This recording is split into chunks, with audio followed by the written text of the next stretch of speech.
All right. Welcome back, players.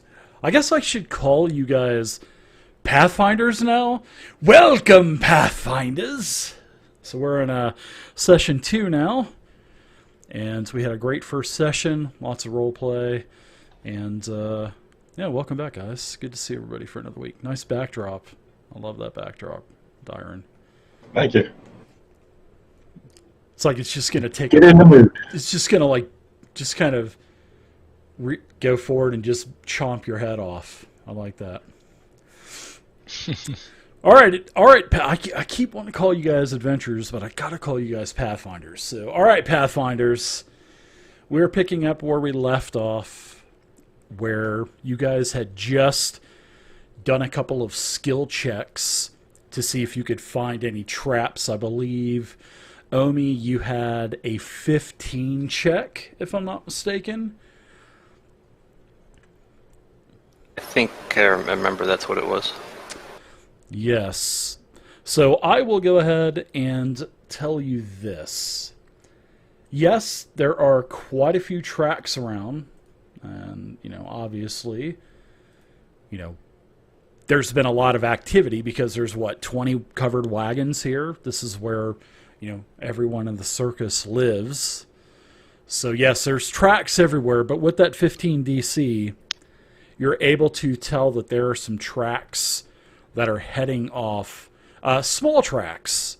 And in fact, some of these tracks may be the size of, it looks like a bunch of giant rats that are going to the west into the tree line over here, where I'll draw the line right there. So there are some tracks heading in that direction. And as you guys are still kind of hanging out over here by, the ringleader's wagon, a lot of actually, most of the workers, the professor, there's quite a mournful or somber atmosphere because of the death of Myron Stendhal. So they're all gathering and congregating in an area about this size around the campfire. And that's a pretty big bonfire. It's that's a 2x2 bonfire, so it's going pretty good. And there are a lot of people mourning and hugging one another and telling stories about their friendship with Old Thunder. But yes, there are some tracks heading off to the west. So, Pathfinders, what say you? Hey guys, take a look at this. See a whole bunch of what looks like rat footprints. Looks like they're heading into the woods over there. Yeah, and the professor walks away from you guys at this point, and he had told you that, because of the items that you guys had actually found inside of the ringmaster's tent. Well, I'm sorry, the ringmaster's wagon. You found the great Fortunato, which had passed away. He was actually murdered. You know that. You found the golden leaf bearskin hat. You found that ever-burning torch. And you found some of that Bravo's brew. And the professor said that, he would have probably wanted you guys to have this anyway, because, you were some of his closest friends and, some of the first to actually defect away from, Mistress Dusklight's celestial menagerie circus. So he said that he would probably most likely want you guys to have all this stuff. And then he walks away and starts walking over towards the campfire where everyone else is. All the other performers, the Fab Five's over there. Elysia's over there.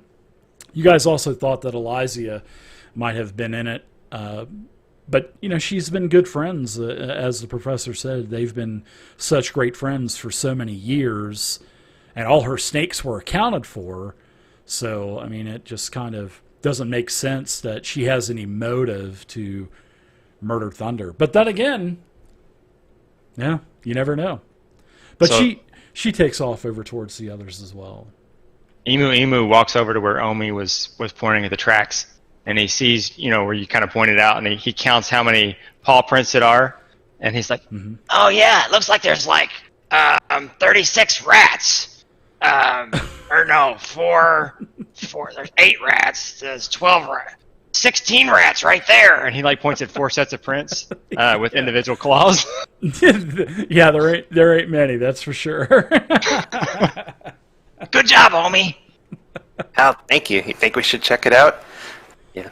Just be careful though, because I've heard about rats that come in the middle of the night and steal your spoons. Oh yeah, no, we need. I'll poke them, and we could roast them over a fire, especially if they killed Thunder. Rat's good eating, almost as good as horse. Yes. Splug just kind of looks over at you and nods, because he's reading your lips. Splug knows. Splug knows. He doesn't even say anything, and he knows. He's nodding. All of a sudden, you hear a "Help! Help! Help!" over towards the east, and you can hear several different pitches of help being yelled.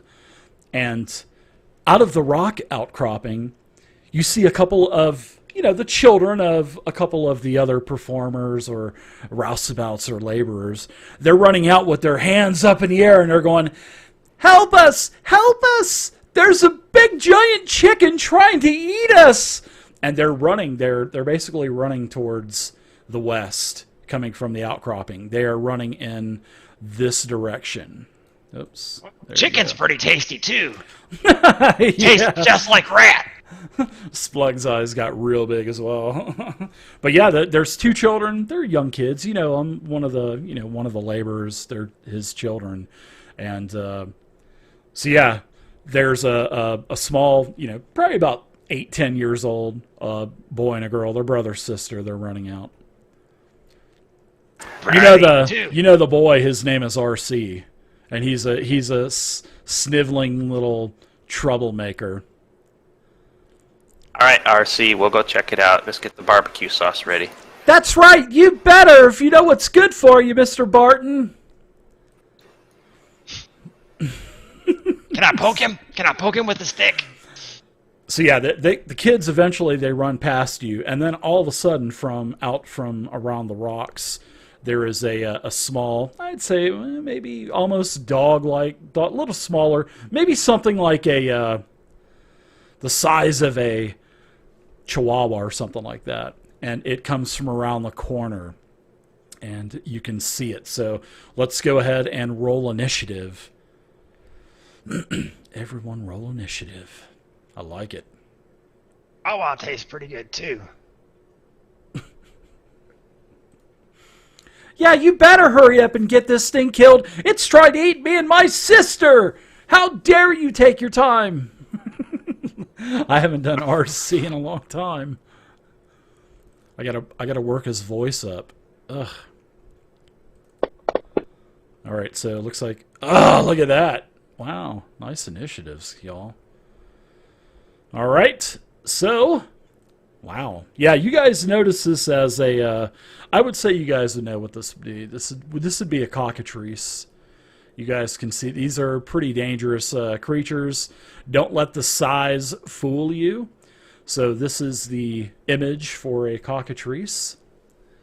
Looks kind of like my mother-in-law when I was briefly married. Splug was briefly married? Emu. Splug looks over at you and kind of gives you like the look is like, what? You were married? Well, yeah, but it turns out the kid wasn't mine, so, we got rid of that one. We annulled the whole thing. All right, here we go. Emu, you're up first. All right, so Emu, I don't know, has he seen a cockatrice before? Is there like a lure check or something? Does he have any idea of the amount of danger that these things present? Yeah, I believe it is. I would say yes. You guys would know. I mean, it's not an exotic creature, so yeah, you would know that they have the potential to turn things into stone. Okay. Mm-hmm. Yeah, so I'm going to scoot over here and then squeeze between these 2 rocks, and then try to hide. Do a stealth check. All right. Let's go ahead and I'm going to go ahead and unlock some of these rocks for you. Okay. And you want it in the dice tower, or? You can go. No, you can just go ahead and do it out in the open. So. All right. So you got a 15. So I will remember that when it comes time. You have other actions as well if you want to. I guess I'll just pull out my rapier and Sure. shield. All right. All right, so Splug is no nonsense. Splug is going to charge right in, and Splug has a movement, or a speed, as it's called in Pathfinder 2, a speed of 25. So I will take 5, 10, 15, 20, 25. Don't forget that in Pathfinder 2nd Edition, diagonal movements are 5 and then 10, 5, 10. So I'll take 1 at 5, 10, 15, 20, 25, and I'll take my... in fact, I'll just stay there. So that's going to be it for Splug. I love the 3 action point economy system. All right, Kang the battle priest, Kang the destroyer.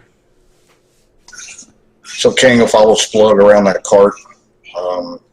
He's just going to move once, 25 feet. Okay.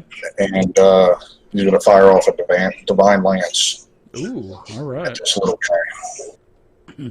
At this little thing that can rock your guys' world here in a minute. Welcome to Pathfinder. Oh wow, very nice. Divine Lance is a hit with a 25. So I haven't realized it until now. There's no damage set up for it. So let's see. Kang the Battle Priest. Let's go to your actions tab. All right. So Divine Lance. No, there is no damage set up for it. So that means that you don't get to do any damage. All right. So let's see. On a hit, the target takes damage. 1d4 plus your spellcasting ability modifier, and doubles on a crit. So go ahead and do a 1d. Put your modifier in the modifier box, and then roll a 1d4. And I'll take a note of that, and I'll change that for you. All right, so you do a total of 7 divine damage to the cockatrice. It is definitely affected by it. So I'll take max damage. Yeah, we'll put 7 in the wounds. There you go. So it is it's definitely wounded a little bit, but it still seems like it's charging and barreling towards you guys. So that would be 3 actions for me, and then so drawn and weapons and shields are going to be actions, right?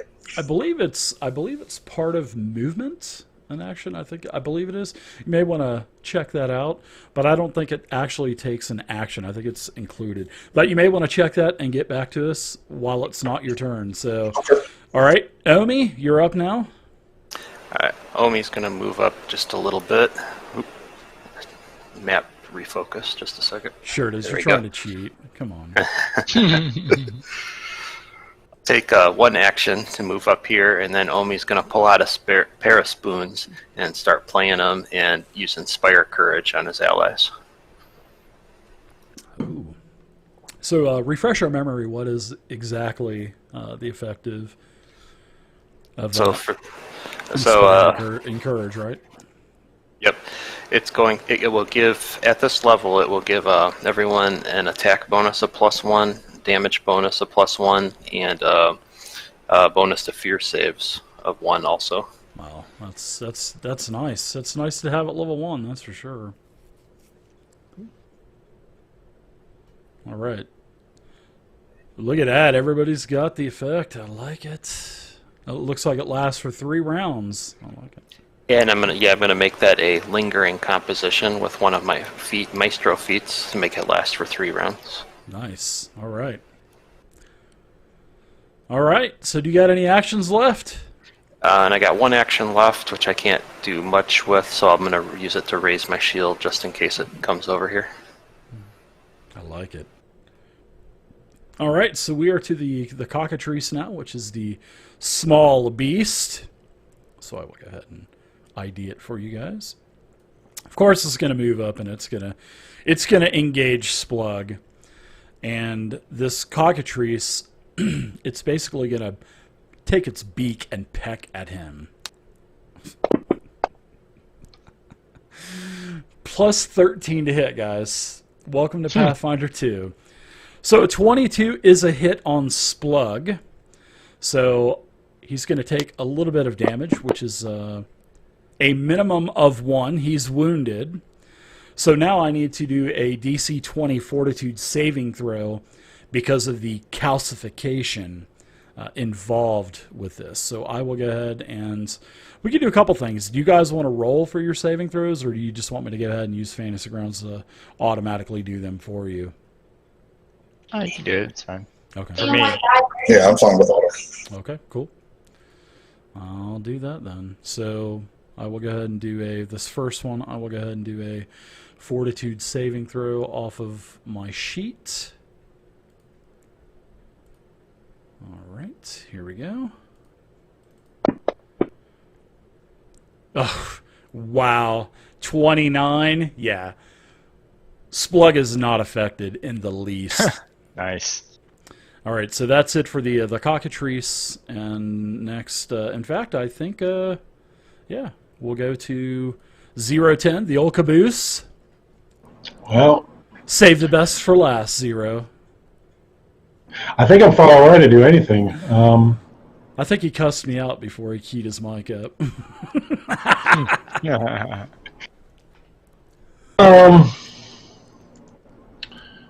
Let's see. I'm going to move up.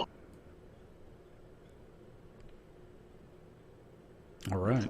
That's about as far as I can go. And I don't think I can reach him for anything. You could always cast a spell if you want. That takes 2 actions, right? Yeah. I think is 30 feet. I think I'm at 35 feet. Yeah, distance-wise, yeah, you are 35 feet. Just use another action, run in and engage him. He won't hit you. He doesn't have that good of a to hit. Well, I'm just going to stay back and wait for my fellow friends to attack first, and then I'll bring up the rear. Okay. I'll give you encouraging words, guys. We like that. Emu, you're up again. All right. So since you have 3 actions, could you do a move twice? Is there any other penalty for doing that? No, And no. like you can so you could basically move twice and still attack? Yeah, absolutely. Wow. Yeah. All right. Yes. You like that all right. 3-point action economy. I like that. All right. So I want to kind of skirt along the edge of this thing. 10, Sure. 15, 20, 25 to here.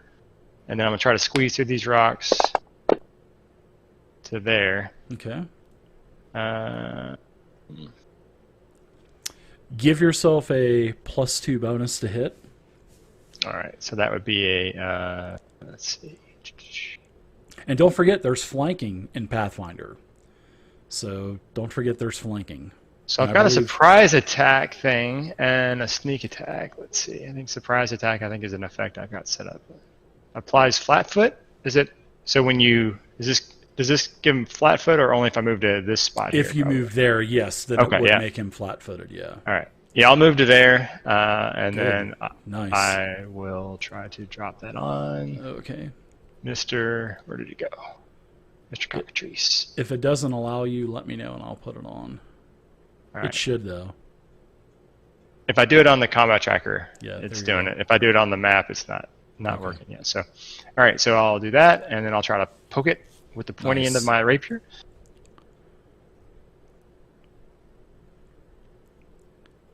Nice. 20's a hit for sure. All right. So now let's see. Turn on. Sneak As it attack. squawks, as you sink your rapier into its body. Oh, very nice. Total of 12 damage to the cockatrice. He's still standing tall.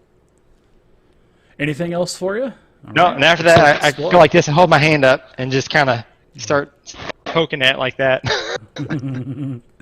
Splug has his weapon drawn, which Splug's weapon of choice is the old sword and board. So I can do either slashing or piercing damage, but I can lunge with it or I can slash. So I'm gonna go ahead and do a slash attack on this thing. Don't forget to put your flanking on it. It should the effect already should take advantage of that. Ugh, unbelievable. So Splug basically throws his sword from the critical fumble into the rock outcropping. Unbelievable. And you can hear RC in the back laughing. Ha ha! So Emu points at it and goes, "Fetch! Fetch it, cockatrice! Fetch it!" Nice strategy, Splug. Yeah, so as Splug... yeah, he's been known to do this on several occasions, by the way. So Splug goes into the rock cropping, going to fetch his sword. So he's going to run off, pick up the sword, and next round he's going to come back. So now we lose flat-footed, so thanks, Splug. I was going to attack him 3 times, but no. So let's Hey, take Splug, that no, I meant the cockatrice should fetch. yeah, right. Oh, my gosh. All right, so flat-footed is gone. And we are going now to Kang. You're up. As you saw, Splug throw a sword into the rocks. So Kang will move up a little bit, kind of shaking his head, and fire off another Divine Lance.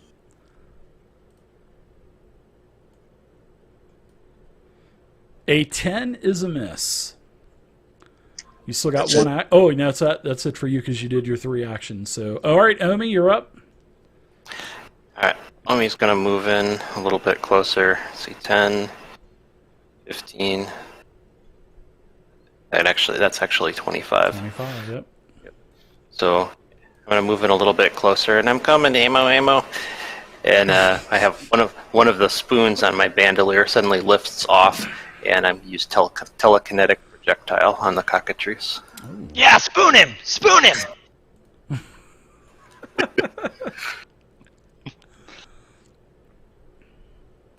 Make sure I got him targeted. Nope, I got to detarget everyone first. Yeah, you got to hurl your spoon towards them. Nice cantrip. I like how it says you throw an item of a weight of bulk 1 or less. Oh my goodness, that is great. Ooh. Is that enough for a 25's critical hit? Nope. It would say if it would be, but no, the cockatrice actually has a 19 armor class. Oof. Welcome to Pathfinder. So yeah, there's a 7 bludgeoning damage from the spoon. And the cockatrice is definitely starting to feel all of the waylay from everyone. All right, the cockatrice now will turn to Emu, and we'll do a beak attack. Does a 30 hit? Emu. Yeah. All right, so let's go ahead and... That's my good ear! Ooh. So that was actually a crit on you. And almost max, too. Yeah, and you are heavily damaged now. You just took 11 wounds. Oof. And that was a negative modifier, too, in there. Why did it do -4? Is that just because it's a beak? Yeah, because it's -2, so it doubles it on a crit, so -4, yeah. Yep, -4. Yowzers. Yeah, the damage on that is piercing 1d8 -2. So that's why there was a -4. So thank goodness you did take the -4. Yeah, no. Yeah. Oh, that was its first action, by the way. Yeah. So let's go ahead and get a saving throw from you for... Let's get the saving throw. In fact, why don't you just give me a fortitude saving throw? All right. Mr. Emu. Needing a Bibberty 20 or bibberty. higher. That's good. Thank you, are Bibberty bibberty. unaffected. There is no calcification. Now, let's do a secondary attack at -5 on the attack. Still not looking good for you, though, Emu. Even at -5. But yes, Look at that. -5 is a miss. And then its third attack on you is -10 because it's not considered agile. So here we go with its third beak attack at -10. Definitely a miss as well. So the first beak attack was a solid hit, about takes you out, but you are good to go because it misses on its second and third attack. So Emu like feels like he successfully dodges the second and third with, and then he yells ninja afterwards. Yeah. Ninja! All right, let's go to 0-10. You are up now. Okay, I moved up here. We're going to get ready for some crispy chicken. I'm going to do burning hands at a 30-foot or 15-foot cone. All right. All right, so it's 15-foot cone.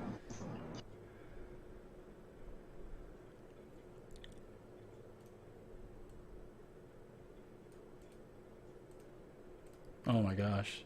This whole thing is All destroyed right, now. nothing's happening.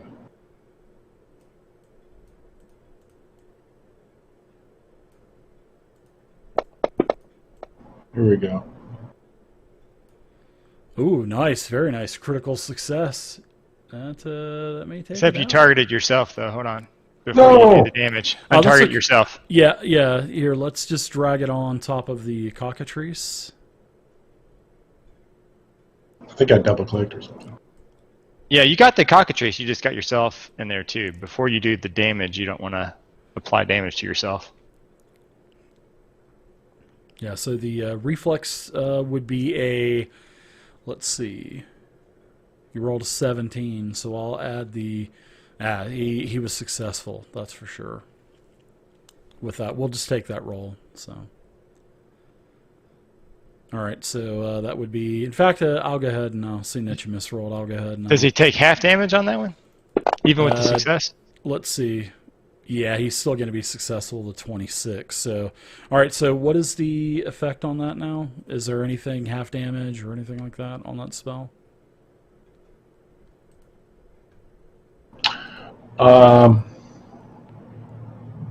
Just 2d6 fire damage. That's about it. On a hit. So there's nothing on a. Okay, that's No, cool. no. So there'd be nothing then. Okay, very good. So we will go ahead and go to round 3. So Emu, you are free to go. Okay. Well, I guess I'll just keep. Well, I could ready for Splug to get back, right? And then it would do you can do a single attack. I'm not sure. I haven't. I need to reread that, but yeah, we'll go with that for now. And then I'll let you look that up when it's not your turn. So if you don't mind looking into holding an action. Yeah, it says ready. Prepare to use an action that will occur outside your turn. Choose a single action or free action you can use or designate a trigger. Your turn then ends. If the trigger occurs before the start of your next turn, you can use a chosen action. So if you have multiple attack penalty and your ready to action is an attack action, your ready to action takes the multiple attack penalty. So,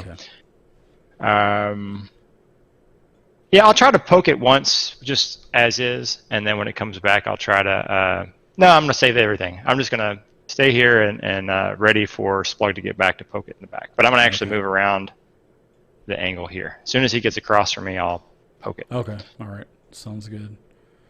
All right, so Splug has a sword now, and he moves up, and we'll put flat-footed back on the Thunder Chicken. All right. Yes, he is now. Oh wow!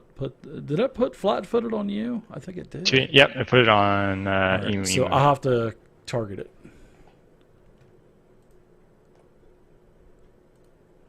I think I can put it on there. There you go. I think I got it on there. Surprise attack adds flat-footed. So. Thank you. All right, so I'll do that, and then I'll. Now you get to go because of your. Poke it. Hit it. Nice hit. And so then I'll do sneak attack and damage. Ooh, nice. Nice. 15 damage to the cockatrice. So the cockatrice is in bad shape. Basically, it's in a critical. You basically slice through one of his wings and cut one of his wings off.